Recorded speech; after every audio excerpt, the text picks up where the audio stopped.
Wellington Mara's lifelong devotion to the game of football began when he was a young man, working as a training camp ball boy for his father's team, the New York Giants. After graduating from Fordham University in 1937, he started working for the Giants as a part-time assistant to the president. He also served as a scout, or any other role he could fill. And in 1938, he began to work full-time with his father Tim and his brother Jack in the front office as club secretary. But on November 10, 1941, Wellington Mara showed his devotion to his country when he enlisted in the United States Navy. He was 25 years old. On January 28, 1942, he was assigned to active duty. After completing midshipman and flight director school, he was commissioned as a lieutenant on May 1, 1942.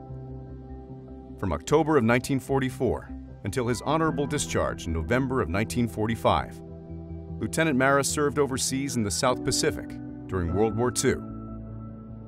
He was one of 9 naval radar officers aboard the aircraft carrier USS Randolph. During his tenure on the ship, Lieutenant Mara's frequent written correspondence with his parents, Tim and Lizette, and his brother Jack, provided insights and intimate details of his military experience. The letters also served as a critical lifeline between himself and his family back home in New York. In January of 1945, the USS Randolph set sail from Pearl Harbor and anchored 17 days later at Ulithi Atoll, a tiny collection of islands in the Pacific Ocean, 1,300 miles south of Japan, and were waiting to receive orders for their first mission. Dear Jack, mail has been coming in pretty well, and I received about 10 letters yesterday. Now that everyone is back on board, we are reading the papers and getting a little impatient, believe it or not. I didn't think that I would be getting eager, but it looks as though I am. We have a great bunch, and I know we'll do okay. I find myself pretty much in the position of a plane coach. Practically all of our men are without previous experience, and they look up to us. I've had 3 years of getting ready for the big league, and as I said before, I'm getting eager. I think I can handle the job. Not worried about it anyway. We'll write again soon. Love to all. Well. In early February of 1945, Wellington Mara was on duty in the ship's Combat Information Center when a fighter pilot who was returning from a reconnaissance mission crash-landed in the Pacific Ocean after his engine failed. Lieutenant Mara and one of his fellow radar officers directed the rescue operation. Dear Jack, it certainly is a big ocean, and I guess only an Irishman or a draftee would come this far for a fight. We had a little excitement the other day, had some fighters in the air about 55 miles from the ship, and one of them had to land in the water after his motor cut out. One of the pilots called in and said that the pilot was out of the wreck safely, but didn't have a life raft. We had a bomber near the ship, and we sent him out to drop the extra life raft they always carry to the pilot in the water. We directed him out until he could see the planes circling okay, and he dropped the raft to the pilot. He went into the water at 2:22. We had the raft out to him about 2:50, and he got aboard the destroyer at 4 o'clock. Nick and I handled the whole thing, and Nick smoked about a full pack of cigarettes. We felt pretty good about saving him, though, and the air officer was tickled to death, said we'd done a good job. Not much else to write about at the moment, so I'll close for now. We'll write again in a day or so. Love to all. Well.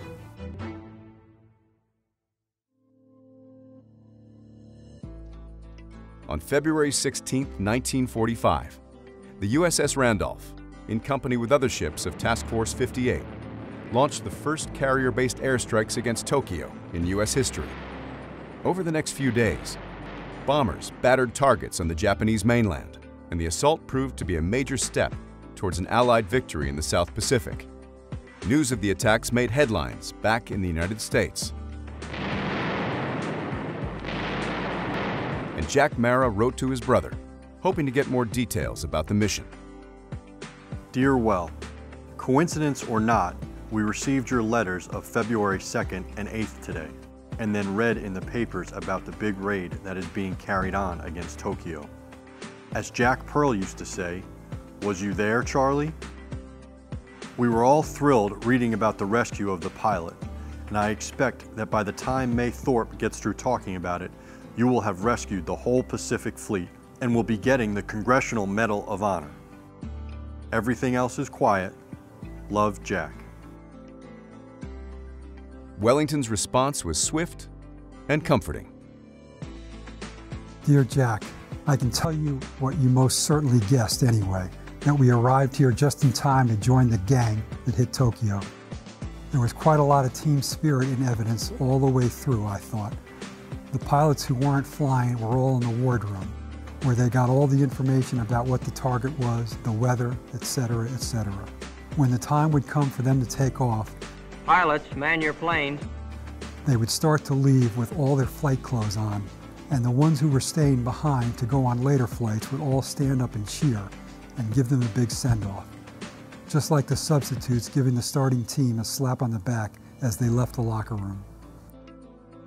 We didn't have the supreme good luck of having the weather clear on the morning of the first attack, though, and the bad weather hampered the attacks throughout our stay. However, you can't have everything. And the low-hanging clouds made our job, which is to defend the group from air attack, that much easier. It sure has helped out a lot so far. Love to all. Well.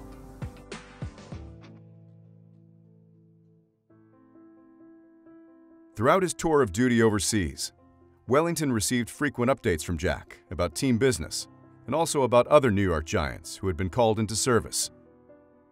A number of players, such as Ward Cuff, Len Younce, and Hank Soar, were able to return to the playing field after completing their service.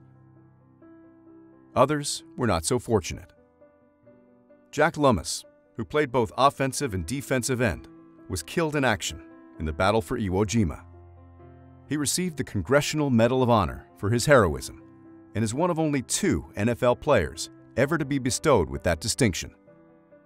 And Al Blozis, one of the Giants' all-time greatest linemen, who went missing in action and never returned home. Dear Well, I received a shock when I read yesterday's papers because Al Blozis is listed as missing in action somewhere in France. The last time he was heard of was on February 2nd. However, as I wrote his folks, there is a great expectation that he may turn up later on as a prisoner of war. When I was in Chicago, Bill Pascal called me up to state that he had been classified 1A. However, he is going to attend purser school at the Merchant Marine for 6 months. He then will take a short sea trip, and if all goes well, he'll be able to play next year. I saw an article in the paper that Flaherty has been discharged from his present duties and is going to the South Pacific. I am enclosing a clipping announcing the death of Alex Ketzko. He was with us a while 2 years ago. Under separate cover, I am sending you the draft lists and our active and reserve lists. I have already written to all of our old players and to as many of the boys on our draft list that I could locate, reminding them that we will be very happy to have them with us when they get discharged. I will write again right after the league meeting, and I will give you all the dope. Love, Jack. In his response, Wellington expressed sorrow for the loss of his fellow Giants and hope for the future of the team once the war was over. Dear Jack, surely sorry to hear about Blozis, and I hope something will turn up on him. The ship's paper had a story about Pascal passing his pre-induction test the other day. There is a Dr. Robertson aboard here who comes from his hometown. Glad to hear that Pascal will be so near at hand. After what I saw last year, I think he is one of the best ever, at carrying the ball anyway.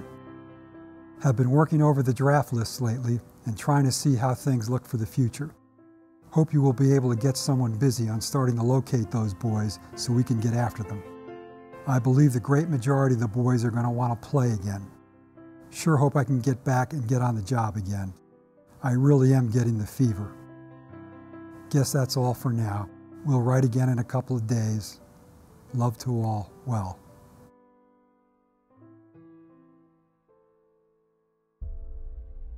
On the evening of March 11, 1945, the USS Randolph was at anchor in Ulithi Atoll, while her crew was watching the movie A Song to Remember in the ship's hangar.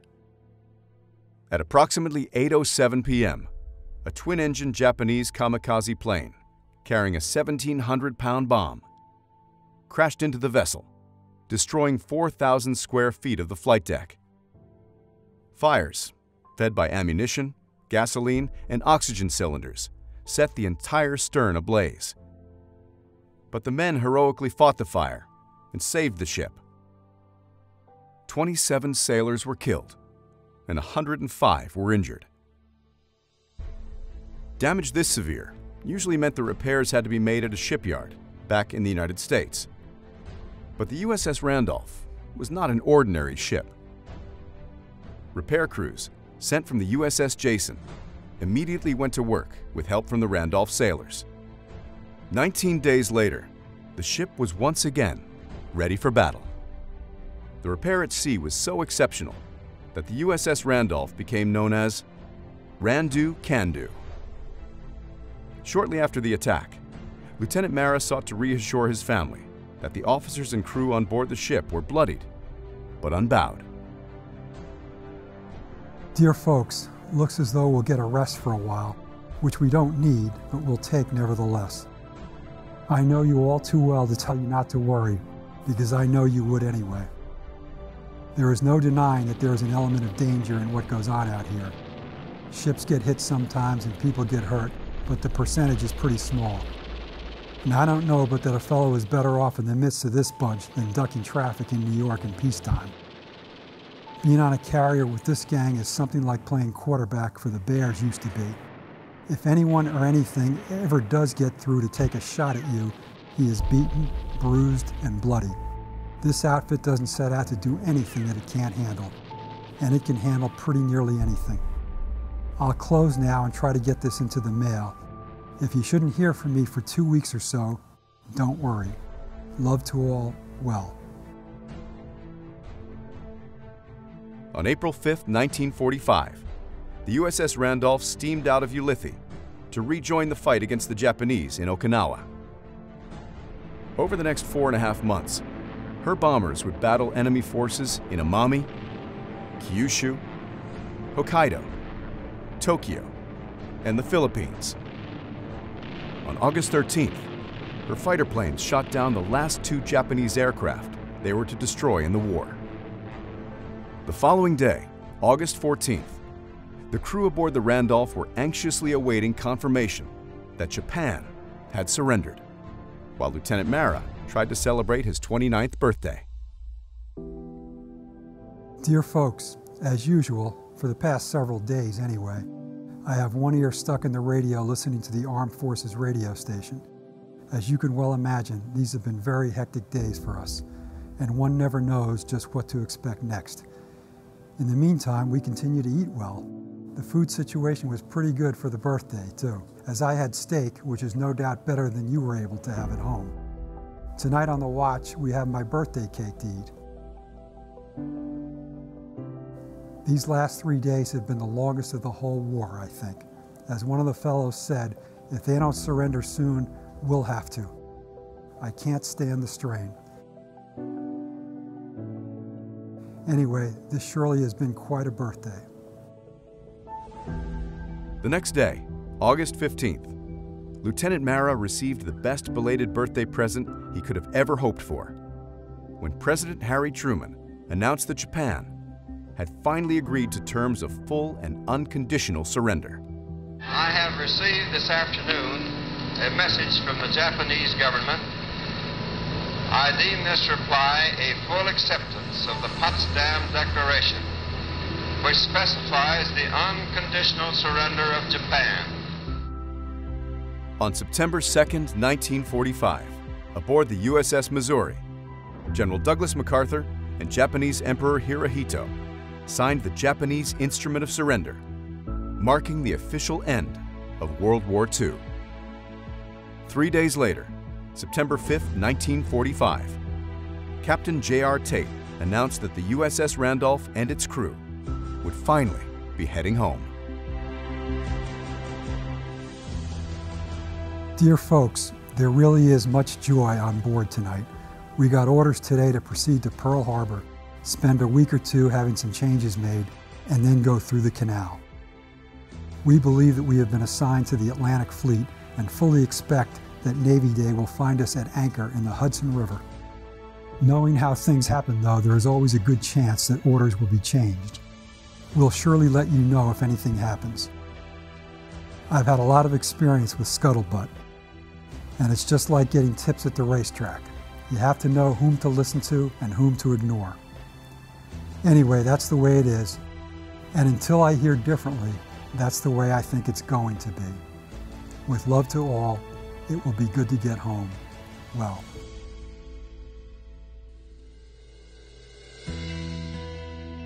The USS Randolph returned to Norfolk, Virginia on October 15th.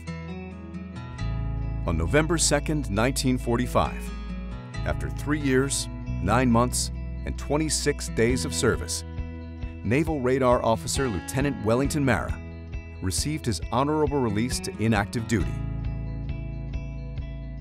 He returned home to work alongside his father Tim and his brother Jack to help run the family business, the New York Football Giants. And the rest, as they say, is history.